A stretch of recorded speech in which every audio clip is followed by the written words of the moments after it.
Beautiful. Well, I just want to welcome everyone. I'm John Carlson, Senior Corporate Relations Manager, and also Job and Internship Specialist here at Eastern Michigan University.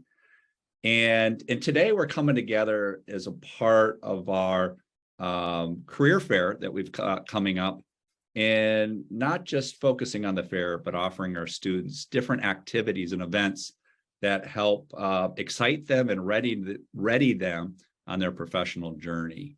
And so one of the pieces we wanted to offer were career panel discussions around different career clusters. Because what we were recognizing is some students would go into a major and be unaware of all the different areas of where they could apply their major. So we could have someone from social work as well as from human resources, communications, digital media, who are also have an interest to support and contribute, and in this case, the career cluster of health sciences and human services. So I want to welcome you all today. Again, I'm John Carlson. And over the next hour, as our panelists, we'll jump into introductions in just a minute, but I'd be remiss if I didn't say from all of us here at Eastern, thank you for being here. Introductions. I mentioned myself, I'm John Carlson, and what I'd love for each of us to share as panelists is our name, our employer, and our role. So why don't we go Karen, and then Sydney, and then Doris. Thank you, Karen. Welcome. Thank you for having me. I'm happy to be here today to talk and bring some awareness around medical laboratory professions. I'm a medical laboratory scientist. My current role is at Michigan Medicine, which is University of Michigan Healthcare.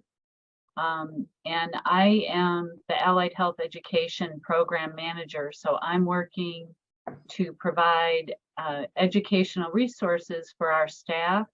I work with interns and building training programs like for phlebotomy. I'm also working with engagement and continuing education for our staff. Beautiful. Love your backdrop there, Karen. And yeah, Thank you. That you're here. A lot of stripes here going on. That's great.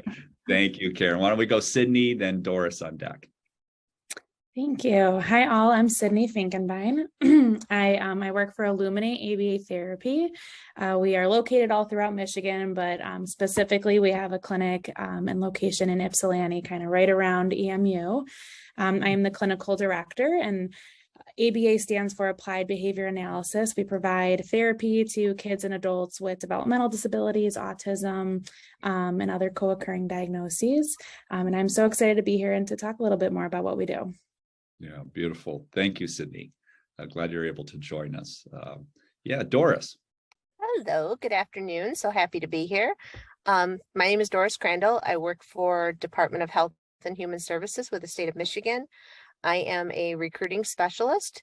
I recruit for our human services positions. I also have a co-recruiter that recruits for the health side of the department. But we are happy to be here and talk about our positions and what we do today. Beautiful. Well, thank you. Welcome, Doris. And so why don't we just jump in here? You know, so often I hear from students, they're figuring out, building the confidence, about the next step after graduation, wanting to land that job. And so we experience that a lot of here in UACDC, and wanting to help them to kind of figure out what is it they need to know, what is it they need to have to successfully navigate in those next steps. And that's what you all are helping us here today, helping them with. So today is about around these careers of health sciences and human services, what wisdom we want to bring to the students to help them navigate those next steps. Because I judge many of our students have some uncertainty, they have some fear, like, am I doing it right? Or, I'll address here in a little bit, they may say, I don't have enough experience on my resume.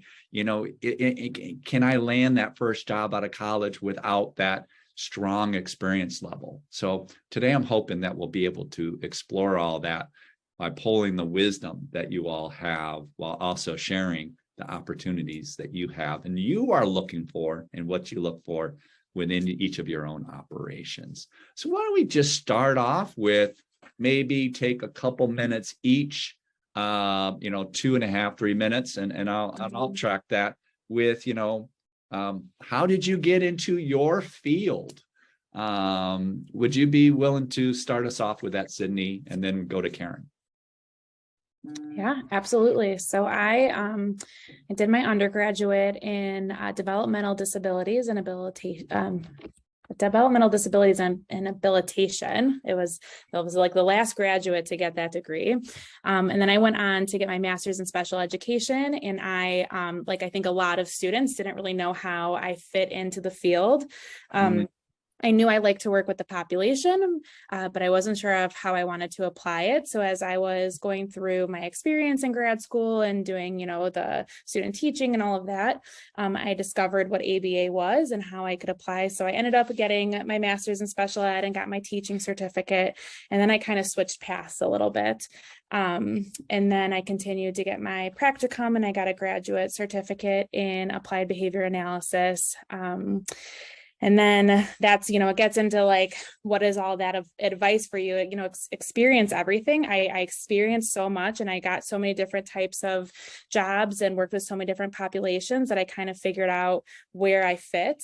And I went from doing crisis management work in the state of Illinois to working with early intervention kids. And as I started navigating all that, I figured out really what I truly love to do.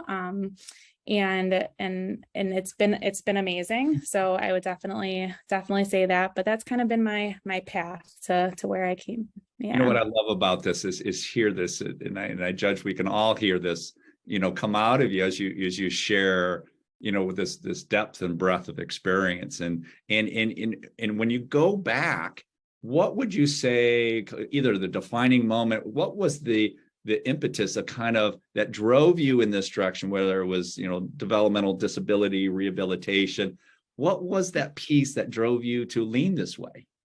Yeah, so I learned that I loved the education piece of it, but I learned what I loved the most was that one-on-one time with the individuals that we were working with. So as I saw paraprofessionals coming into the classroom and other therapists, speech pathologists and occupational therapists coming into the classroom, I started realizing that I loved that they were able to, have that one-on-one time to really get in depth to the skills that they wanted to work on. So that was definitely the moment, and that's kind of shifted my career. Right. Was that a person or was that a moment? Yeah. Yeah. I don't know if there's like one specific person in mind. I would say it was definitely just the experience of collaborating with those professionals in that setting. Yeah. And they were all honestly really great to work with, which I think was a big piece of why I kind of shifted. Right. And I'll ask it in a different way. Maybe was there one person, a mentor, or someone who stood out along the journey? Because sometimes I think people can model for us. Yeah. To model for us a possibility, and like we resonate, we connect with it, we see ourselves in them, like, oh, I want to be like that, or hope to show up in that way. Yeah. Is there something that comes to mind for you? Yeah. So I think when I was in grad school, I had the unique experience of working with people who were, educators and who had their master's and doctorate in the education field, but they also had experience in psychology and social work. So I think just looking to them and specifically my grad advisor who had that dual role where she was in psychology and education, I think she's what motivated me to kind of explore outside of what I was just comfortable within my classrooms, just because I knew that she was able to kind of look other ways. So, yeah. That's awesome. And I really appreciate you sharing that, because I judge, our students, I'm blown away, majority of the time. Like, I love that our students, the stories that they have, the ambition, but there's this fog, there's this lack of clarity. And my judgment, sometimes it's just a confidence and a lack of life experience, haven't engaged out there. Like one of the things I hear all the time is, I'm not 100% sure, and my judgment sometimes is, I don't think we're ever 100% sure about much, maybe a flavor of an ice cream or a preference of something in our life, but that there's always some uncertainty. But what I'm hearing you share, kind of the ingenuity here, Sydney, is the stepping stones. And as you go through your path, your trajectory, those pieces that hit and resonate and connect, and the people that show up, like your grad advisor, to show up and to hear say yes, like just to spark a little bit support. Yeah. I agree. Yeah, and uncertainty is great. It's hard to settle in that sometimes, but it's good. It challenges you. Thank you for that. Thank you. Beautiful. We'll come back. So Karen, then we'll go to Doris. Karen, how did you get to be where you're at today? Sure. So I'm a medical laboratory scientist, as I said, and those are the professionals who do the laboratory testing when you go to the doctor. They order a CBC or chemistry tests to monitor the medications you're on. This works out being something really great for people who are really like science and are interested in science and helping patients, but they might not feel as comfortable in that patient-facing, direct patient encounter type of situation, because they can be helping people without being overwhelmed by that interaction. I started out, like many medical laboratory scientists do, I have a bachelor's degree in biology. I really liked cell biology and learning that, started in high school. And so I just went through the process of taking the biology course. And when I graduated with my bachelor's, I found that it was a little bit difficult to find a job because you kind of find that you need to specialize in something. I did obtain a position in a research laboratory as a lab assistant. That kind of position was a nice learning experience, but I didn't make a lot of money. So then I went back and did an internship, which is typically what medical laboratory scientists do. I did an internship that was a year long at that time, and became registry eligible. I took the National Medical Laboratory Science exam, and then I was able to be employed in a medical laboratory, and pretty much doubled my salary at that point, because I had that specialization. So what I love about this is, you shared Karen about, coming with a bachelor's in biology, this appreciation for cell biology, but you found it was tough to find this job, and you land here as a lab assistant, not a whole lot of money. And I think a lot of our students can kind of resonate, connect with this, is that, getting the experience, not a whole lot of money. And it's like, what is it that I need to do? And I think this is a gift right here, is what is it that I need to do to engage in that next level of that ROI in my role? What is it that I need to do to increase that income? Like, what do I need to know? What do I need to be able to do? And here you talk about the National Laboratory Exam. Now, that exam, would you happen to know, do you have to have a certain credential to sit for that? It's like, sometimes it might be years of experience. You might have to have like a bachelor's in biology. Do you have awareness around that? Like, can anyone sit for the National Laboratory Exam? There are several different routes and several different certifications that one can, meet eligibility requirements for. Got it. Generally, it's going to require a certain amount of science and a bachelor's degree in science, biology and chemistry, as well as some kind of an internship experience, or a certain amount of experience working in the medical laboratory. Okay. So they need some hours of experience, let alone some credentialing, education, coursework in addition for that. And it sounds like there isn't just one route. You talked about different routes and different certifications that could position someone within the laboratory sciences realm. Did I hear that correct? Yes. So, And yeah. yeah, would you be willing, while we're on this, to speak to that a little bit, maybe what some of those different routes or certifications are? Because I think this is great. Sure. So medical laboratory scientists can get sort of a general certification where they're able to work in various areas of the lab. We have chemistry, microbiology, blood banking, where they're preparing those blood units. And so the generalist can work in any of those areas and has had internship experience in all of those areas. But if someone maybe is more focused on, say, one area, like, say, microbiology, they can just take a certification and just be certified in microbiology only. So, you know, if someone maybe has a degree in microbiology and then starts working in a micro lab, they might be able to take that certification without having to do the whole generalized program. That's great. That's great. Cool. I appreciate it. I think this is really helpful just to remind our students, you know, because, you know, I think just a little bit of inspiration, just a little bit of, oh, wow, you know, here's a possibility of taking my biology and chemistry. And maybe I identify as an introvert. You know, I want to help and I care, but want to be able to give and contribute on the back end or on another kind of directive input through doing the lab work. So I love that kind of finding our place in the world, in a place where I feel safe, but also I can thrive, grow in my mastery. And so I love what you're bringing here, Karen. Thank you for that. Welcome back, and certainly lots more here to explore. We're not going to solve all the world's problems today, but just to offer a bit of wisdom to our students. Thank you. Doris, so how did you get to be where you are? And let's start there.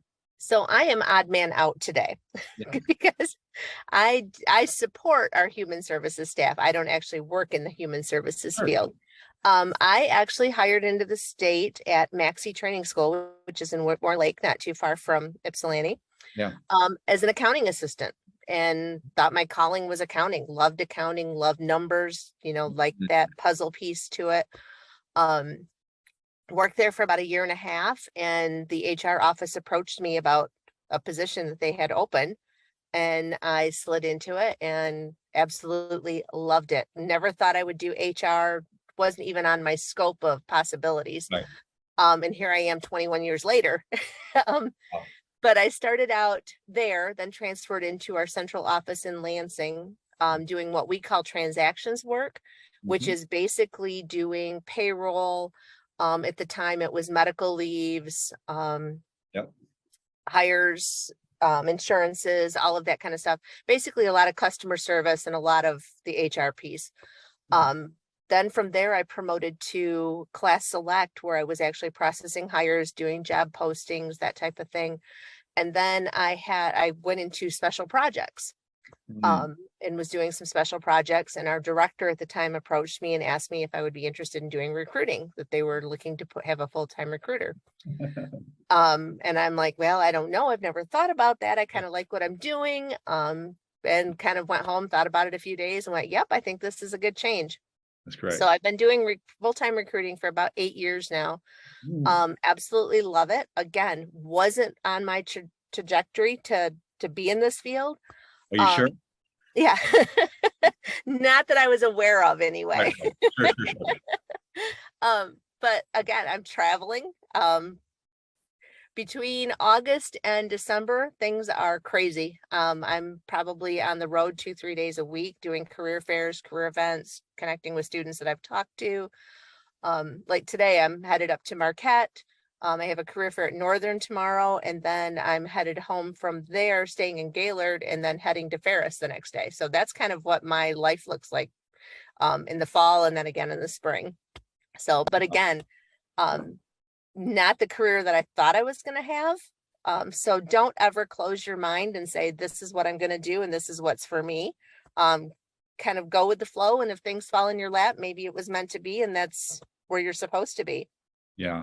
And I think, and I hear, but I love the story that you share, because I think in a way, each of us that have shared our journeys, there is a natural progression. There's a natural inclination to kind of make small moves and shifts to find that place that fits both of our ideals, our interests, and our values, but also is in alignment with our I would say our mindset. It's kind of like, fitting our nature, that introvert, being in a lab, helping to work behind the scenes, but being in an environment, a part of something like healthcare. I hear a lot that either I just want to work in education or I want to work in healthcare. I just want to help. And there's so many different ways that can be brought in, that I think that's the toughie. Finding your place within the system that's a good fit for you and what you're able to bring, like in your skill sets of like having that interest in cellular biology. Loved how you shared that earlier, Karen. So I love your story, Doris. So why don't we move into, when it comes to new grads, because again, I hear all the time, I wish I had more experience on my resume.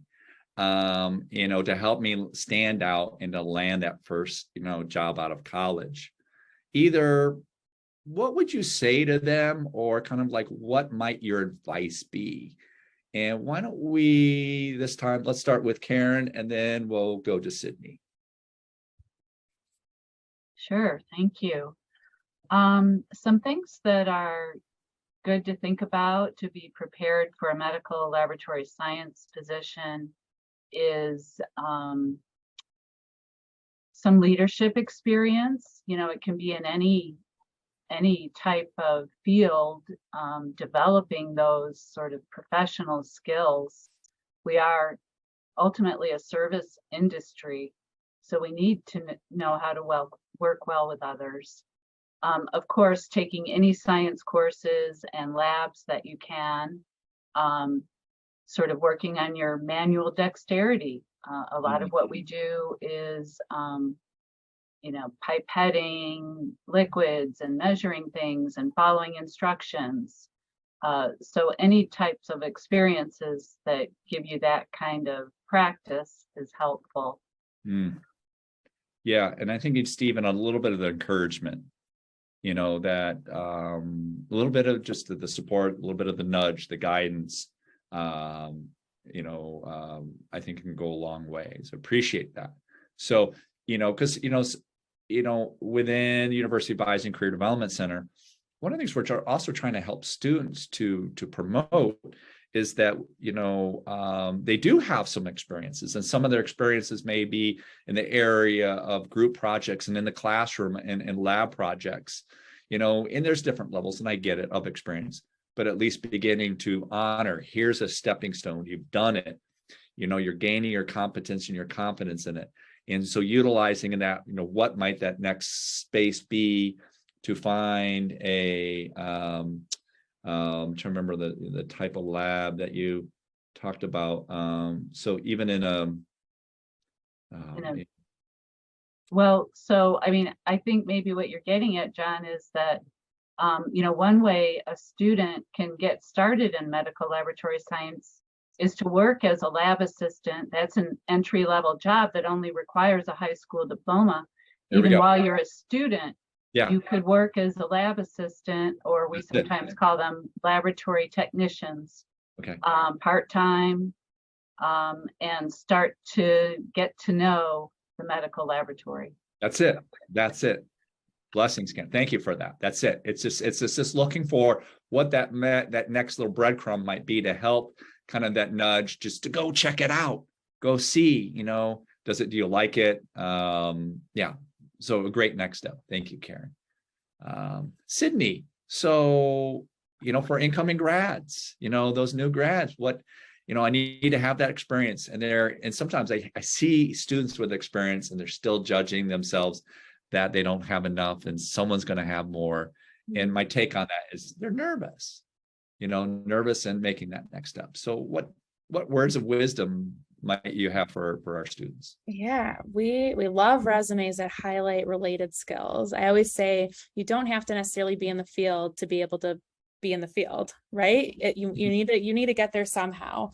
So totally agree with what Karen is saying, that like while you're in school and you're just graduated, that's the time to be getting that experience so that you can expand on that experience once you start continuing your education or, you know, growing within companies.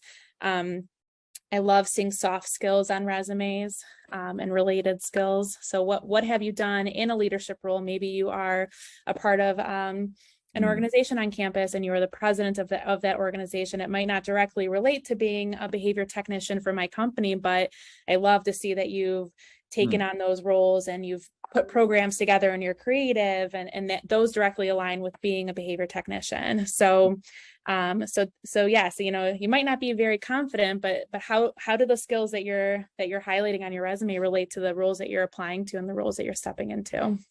So thank you for that. And when you talk about soft skills, Sydney, what you know, what comes up for you? Yeah, what soft skills that you Yeah. So for a behavior technician, I mean, you're on the floor, you're one-on-one working with, you know, kids and adults with disabilities. We love people who have passion. I always say it's kind of a cliche, but you really do have to have passion. If you don't have passion, you're going to get burnt out. So we love seeing resumes that have a lot of different extracurriculars that someone's participated in, seeing that they're going above and beyond and doing, you know, other things outside of their schoolwork. Problem solving skills, you know, critical thinking skills. Were they a part of certain organizations, or did they do, you know, group projects in school where they had to work as a team to be able to build on certain things? Those are the soft skills that we like to kind of read between the lines as we're reading resumes. And I appreciate it. And I think after we hear from Doris, I want to come back, and I'd love to hear when it comes to like interviewing, it's like maybe, you know, what are some of the key attributes of candidate that you all find that stand out for you? And just to peek ahead a little bit, for me, I love that when an individual has self-awareness and able to like even know like I'm not very good at that, and I'm aware of that, and you know what I'm doing about it to help gain that confidence and you know, moving forward. But just that self-awareness, even though I don't know it all, I need help. I'm early on, and just that self-awareness. So we'll come back to that again when it comes to interviewing. What are those key attributes, you know, really are standouts for you? So thank you. It's great. So Doris, you know, you're recruiting all the time. You're right on the front line. This is all about you and, you know, human services and health science for Michigan Department of Health and Human Services. Yep. Talk to us. I'm going to piggyback on what Sydney said. It's the skills that people don't think about. I've had students approach me before and go, you know, I really want to get into CPS or the foster care position, but all I've ever done is worked at a restaurant and waited tables. And I'm like, you know what? That's one of the skills they look for. If you've waited tables, you can deal with difficult customers. You can multitask. You can be under stressful conditions.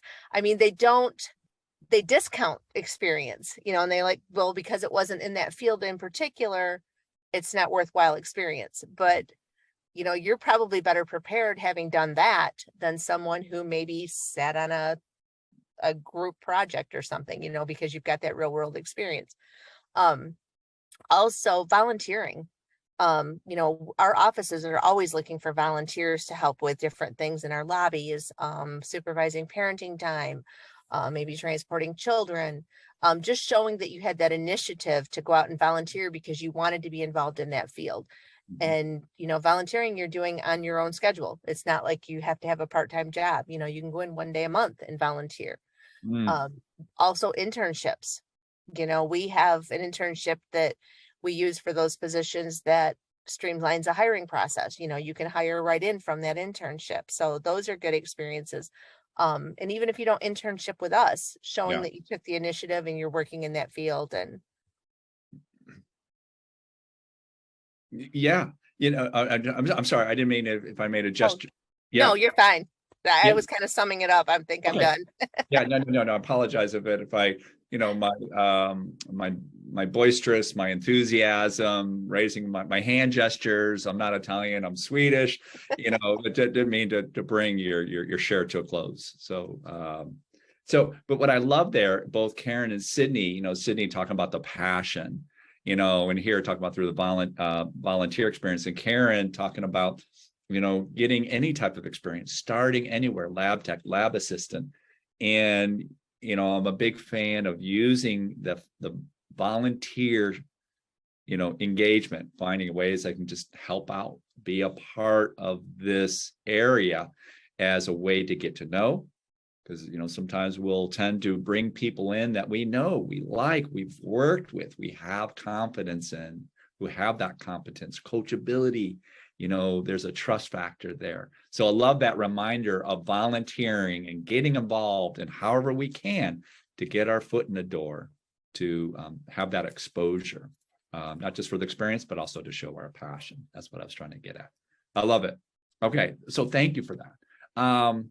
So I talked about when it comes to interviewing, what are the key, maybe, and go with it as you feel called to, but the essence, like in the interview and the key things that stand out that you value, what are the key things that you value in candidates that they're able to bring to an interview? Let's go back to you, Karen. What are your thoughts on that? Well, in an interview, I'm really, I guess, looking to make a connection with the person I'm interviewing. I like to have sort of a conversational tone with the interview, and I'll ask some questions that don't have any right or wrong answers. I'm just trying to get to know them and understand what makes that person tick. So what is usually a successful interview is someone who's real, who's bringing forth their real experiences, and they're showing that sort of that awareness that you talked about, John, and they're showing qualities for critical thinking, like Sydney talked about, ability to troubleshoot, and just ability really to connect with people. Wow, that's great. Thank you, Karen. Sydney, what's been your experience or not what you've been experienced, but what you look for, what you value, because I think, as Karen brought up, and I see it a lot, as we offer mock interviews through UACDC, where students can go on to Handshake, they can call our front desk to set up those appointments. And it's just like thinking, I need to have the right answer for all these. Just tell me what to say. And I appreciate your perspective there, Karen, because I want to remind our students, it's not just about getting it right, but to be able to connect with why they're there, why this kind of trajectory of profession, what is it about that's meaningful for them. So thank you for that sober reminder of we're people first. Appreciate that, Karen. So Sydney, what's your... Yeah, I'm going to piggyback right off of that. So in applied behavior analysis, we have a concept called pairing, which is essentially just building rapport with someone and maintaining that you are this fun, exciting person, and you're able to engage with them and you're reinforcing to them. So that's what we look for. And when we're interviewing, similar thing, we want to just have a conversation and see that the individual has the ability to engage in that way. Therapy, you have to have a therapeutic relationship and you have to have trust. So it is a lot of just, sitting down and having conversation and hearing their experiences, hearing how they enjoy, being with kids and hanging out and what they do in their spare time, what their interests are. It's kind of like a personality gauge almost. So is it fair to say that, especially in round one interviews, that a lot of the initial vetting questions, is it safe to say, really, we're just wanting to get to know the person, a little bit about who they are, why this direction in this profession, maybe even why you, and where they maybe hope to go with this someday, those what I call aspirations. Yeah. Fair to say so tell me something about yourself is really just a wonderful direct question to say, I want to connect with you.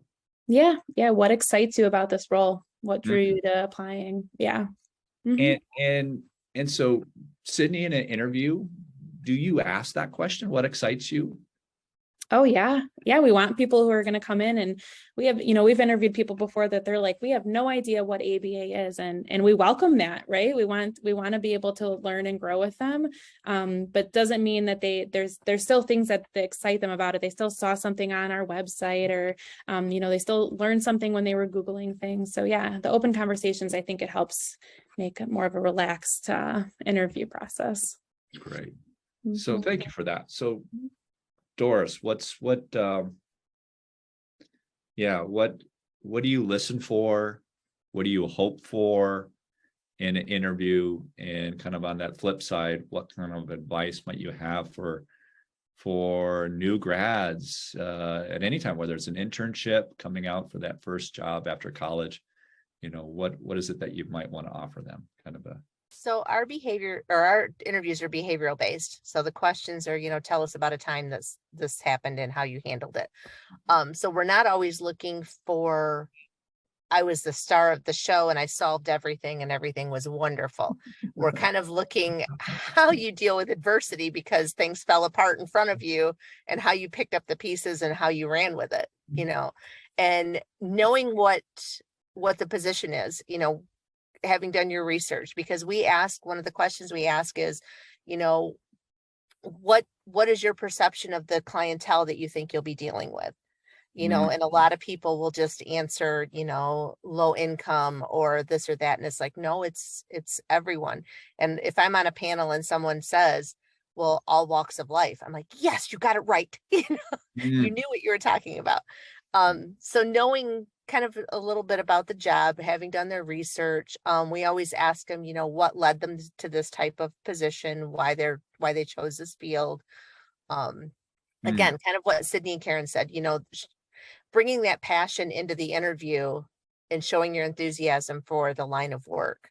Yeah, I love it. Because what comes up for me as I work with students in mock interviews, this sense that they think everything like that. I was the champion every time and everything I've done, and I've never flopped in anything. So I want to just call it out. Is it okay for a student to share something where they may have planned and been a part of a team and the plan just flopped? It didn't work. And maybe what I learned from that is, or what I learned about myself is, or what I would have done different next time is. And what I'm grateful is what I'm able to bring to you now based on that learned wisdom. Is it okay for a student to share a story that was not necessarily a success? And that absolutely. Okay. Like one of our questions, I think, is like, tell us about a time you had a deadline that you realized you weren't going to make, how you dealt with that, what's, that type of thing. So we're asking for those adversity situations. And, you get students that go, well, I've never had that happen. It's like, come on. Yes, you have. Right. So again, Doris, just calling it out, because I want to speak for our students and say, it's okay to say, well, in that moment, I was scared. I was nervous. And there was a moment where I didn't know what to do.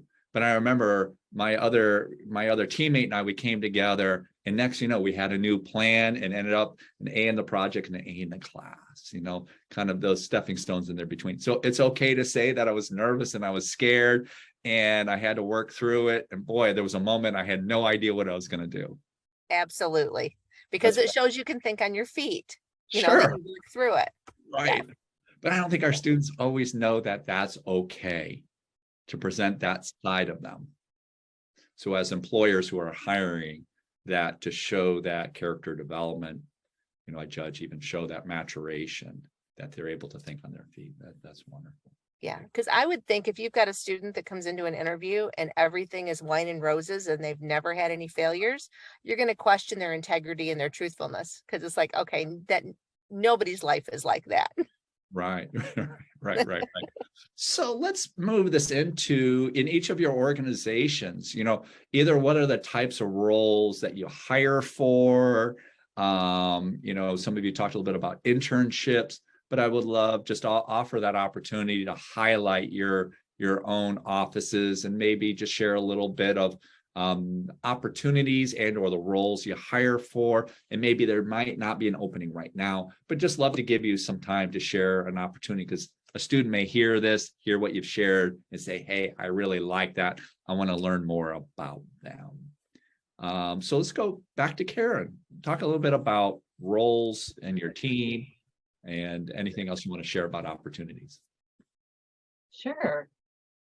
So as I mentioned before, we do have entry-level positions in the medical laboratory, and that would be those lab assistants or phlebotomists. Those roles, as I mentioned, only require a high school diploma, and then there's on-the-job training. So that's a great way for people to get their foot in the door in the laboratory. And you offer that on-the-job training? We do. We're definitely for lab assistants, and specimen processors is another job title. It helps if they've had a few science courses, you know, but it's on the job training where for phlebotomists, and there's a real shortage of phlebotomists right now. It's really a critical shortage across the country. Wow. They might take a skills course. There's community college or just private phlebotomy courses. We are working on developing our own phlebotomy training program here at Michigan Medicine, though, because we see that real need. So those are kind of where you start out. And then when you're a medical laboratory scientist, as I mentioned, there's a lot of different ways you can go. You can work in all different types of testing, or you could specialize in quality, improving the quality of the laboratory. You could work in different types of settings. You could work in an academic medical center, or you could work at a small community hospital. You could even work in foreign service and set up medical laboratories in foreign countries to support our ambassadors and diplomats. I recently learned about that. So there's a lot of different ways you can go. Then people with more advanced degrees, like master's level degrees, might work as a pathologist's assistant, or the doctor of the lab is a pathologist. And so that's more education and more responsibilities of running the medical laboratory. And I love it. Again, just opening up all the possibilities, Karen. And, you know, who knew? And in my judgment is sometimes, you know, playing the fish in the fishbowl, you maybe have all this awareness and how clear it is to you about the opportunities that are there, the pathways to get there, where it can go with an advanced degree. And again, offering that tour and setting up something, an opportunity where students can come and see. Really appreciate your giveaway and in coming to us to offer that. So we'll come back to that in another day. But thank you for those directives. Awesome. Sydney, talk about a little bit of opportunities. With Illuminate. Yeah, so we hire lots of different roles. The major role that we're hiring for is direct line therapists. So that would be our registered behavior technicians as well as behavior technicians. We offer all of that training in-house. So it starts with a 40-hour virtual course. And then you do some on-site training as well as a competency test, and you can actually sit for an exam to become registered. So it's a really great way to kind of get your feet wet in the field and try to figure out if this is something that you like. Also, you know, building your resume a little bit and getting a certification listed at the bottom with your qualifications. So that's one role. You have to be 18 years or older to be able to fit into that role, which is, we have a lot of college students that we work with, folks that are coming in for practicum and internship opportunities, as well as folks that are just working on the side as they're, you know, getting their degree. And then we also have board certified behavior analysts as well as board certified assistant behavior analysts. One requires a master, whereas an assistant requires an undergraduate degree. So we do have a lot of students that graduated with their undergraduate that are seeking hours right now to be able to sit for that exam. So there could be a student that, no, would they have to be in a certain area within their bachelor's? Does it have to be a social work, a counseling, or could they come in with a bachelor's, let's say, within communications and say, I found this interest in coming to you to eventually with that goal of becoming a board certified behavioral analyst? Absolutely. Yeah. There we have so many different backgrounds, and a lot of them become a registered behavior tech first to see if that's something that they're interested in. And then they'll start moving towards ours to become board certified. Yeah. Thank you. I love it. I'm inspired by all these opportunities because, again, the thing that I draw back on is I was lost as a kid. I did, and there were people that showed up in my life to help inspire me and show me possibilities. And I judge that you are all doing that today just to show what is out there and kind of a directive that might be open for someone. So thank you, Sydney. I'm inspired. Doris. Yeah, lots of opportunities. I know. So CPT. So yeah, I'll let you. Well, because we're state of Michigan, sky's the limit. We have a ton of positions that are entry level high school diploma. So you've got like your general office assistants, word processing assistants, the accounting assistants, human resource assistants. All of those don't require a degree. And they pop up occasionally on our website. We also have associate level positions. So like our human resources technicians, departmental technicians, our assistance payments worker that works in our county offices doing eligibility for benefits, which we hire for all the time. And it's in every single county across the state of Michigan. That's an associate's level, doesn't matter what you went to school for. So if somebody's looking to work while they're getting their bachelor's degree, those are some really good positions to look at. A lot of them are still working remotely too. So it kind of helps with your school schedule if you've got a remote position that you don't necessarily have to be commuting for. As far as bachelor's level, we highly recruit for what we call a services specialist. So that's out in our county offices doing the CPS, child protective services, and foster care. So that position does require that bachelor's degree. We have opened it up as much as we can. It used to be very strict on majors. Now it's at least 30 credit out. It doesn't matter what your major is, as long as you have 30 credit hours in those human services courses. So social work, criminal justice, sociology, psychology, any mix match of those credit hours qualifies for that position. That's the one that we have the robust internship tied to. So you can internship in that particular position and then hire in up to 2 years after graduation without re-interviewing. Wow, 30 hours. Just so 30 hours of coursework. So what I heard you share, Doris. Yep. So somebody that had a minor in psychology would qualify. Maybe somebody that started out in that and then kind of switched career paths. If they had enough of those credit hours, they would qualify. So that's helped. We've also added education as one of the degree majors too. So which always baffled me why that wasn't included in the first place. If you're working with children and parents in the school system, why you aren't qualified to do child protective services, but we now allow that one too. If you don't want to be on the front line, we also have what we call departmental analysts that work in our central office. Again, a lot of them are still remote, but they're doing that support work. They're working on policy procedures, grant writing, data analytics. They're helping those frontline staff. Right. So, there's a lot of people that go, you know what, CPS or foster care is not for me, but I want to help people. And those are good support positions to look at. Man, I think that's a piece that our students miss so often. It's like, what's the job? What's, right. Trying to figure out what's the job, that is going to be 100%, 100% sure for the rest of my life, and failing to, well, not failing, I take that back, but just not being aware of, like, again, I want to be behind the scenes. How can I help out in this realm of state services? And I just judge there's a lot of opportunity to bring awareness, which is why we're doing this today. So absolutely. And those are just positions on our human services side. Right. The health side, we have public health consultants, we have epidemiologists, we have the state laboratories, so we have all of the lab sciences in there. We have psychiatric hospitals that we operate. So we're looking for psychologists, psychiatrists, dentist, support staff, RNs. I mean, you name it, we hire it. So, and most of them is a need. Awesome.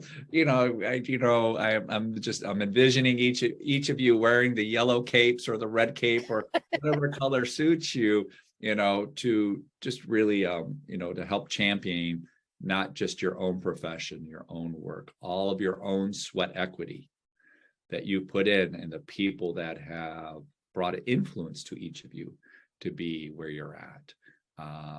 From an academic advisor to even, not thinking that HR track, let alone recruitment, now 8 years is going to be in your plan.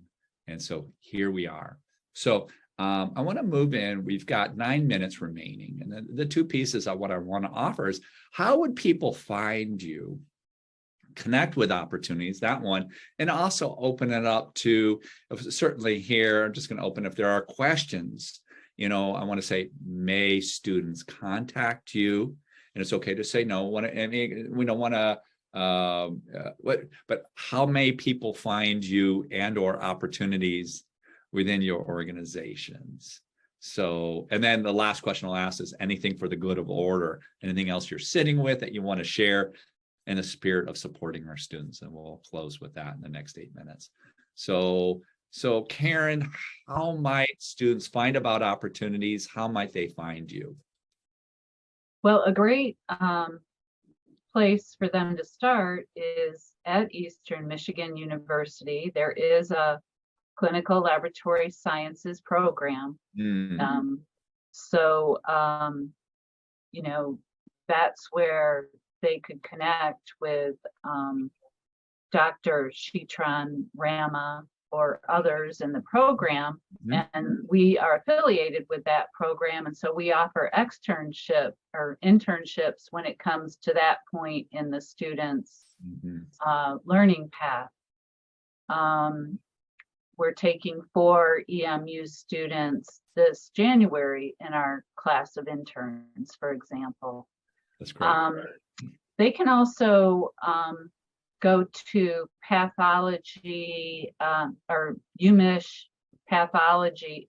If you Google UMich pathology, you could get to our pathology website and learn more about our laboratories here at Michigan Medicine. Under the education tab, you can find out more of my contact information. Great. That's great. Awesome, Karen. Sydney, how might our students find you and opportunities within your organization? Yeah, so we have a website. You can go to www.alumtherapy.com. You can also email me. My email is just my first name @alumtherapy.com. Reach out, LinkedIn. I'm happy to connect. Social media. I think the more you connect, the better you network and the better you expand your experiences. So yeah, I definitely welcome lots of questions, interest, any of that. Thank you. That's Sydney. That's SYDNEY, correct? Correct. Sydney. Wonderful. Doris, how might someone find this plethora of opportunities, this abundance of through the state?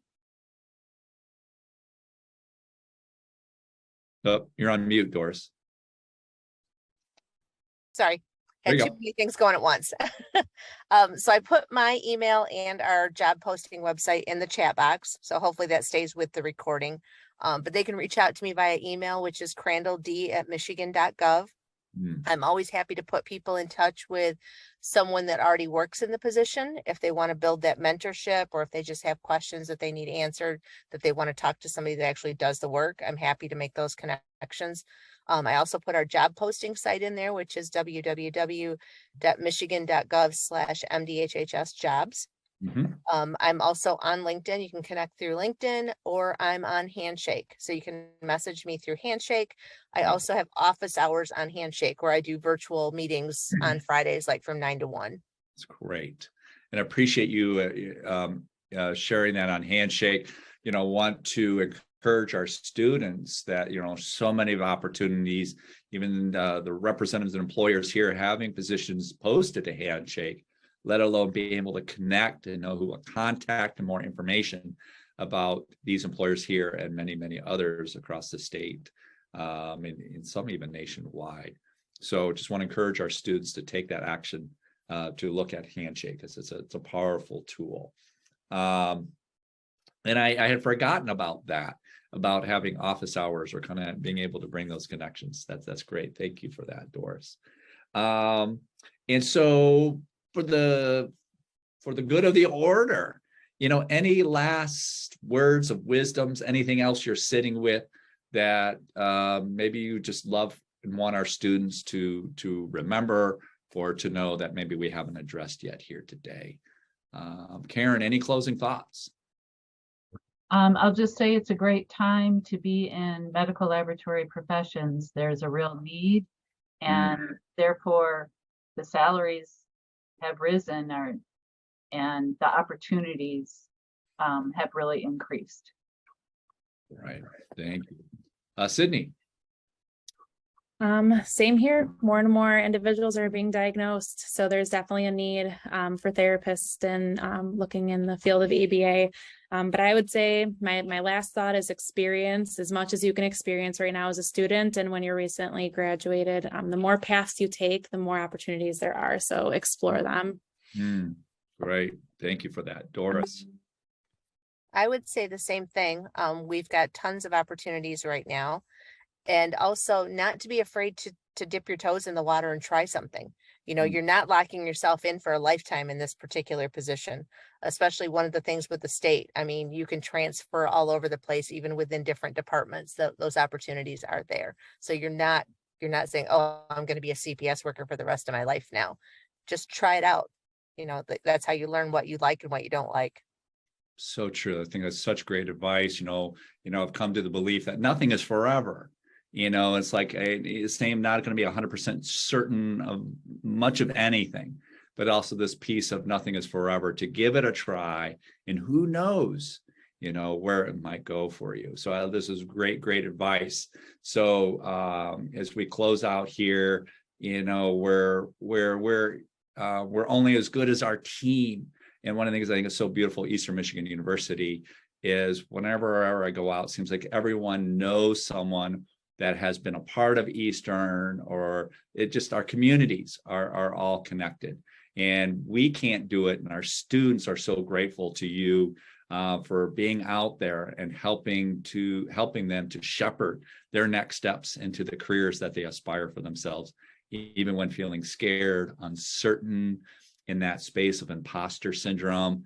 I want to land that job. I want to do a good job, and I'm not certain how to do it. So I want to encourage our students to reach out to our amazing communities. Karen, Sydney, Doris, blessings to all of you. Grateful for your willingness to show up here today, for your giveaways, and for your continued giveaway in each of your respective services. Thank you for that. Thank you. And again, students, anything that you have, any questions, University Advising Career Development Center can be accessed through emich.edu/UACDC, or call our front desk at 734-487-0400. And we can help direct you in any way. Again, I'm John Carlson here with Eastern Michigan, Senior Corporate Relations Manager, Job and Internship Coordinator. All things career. It's a blessings to be able to lead this call today with this wonderful panel. So thank you all, and it's 4:29, and we'll be in touch again.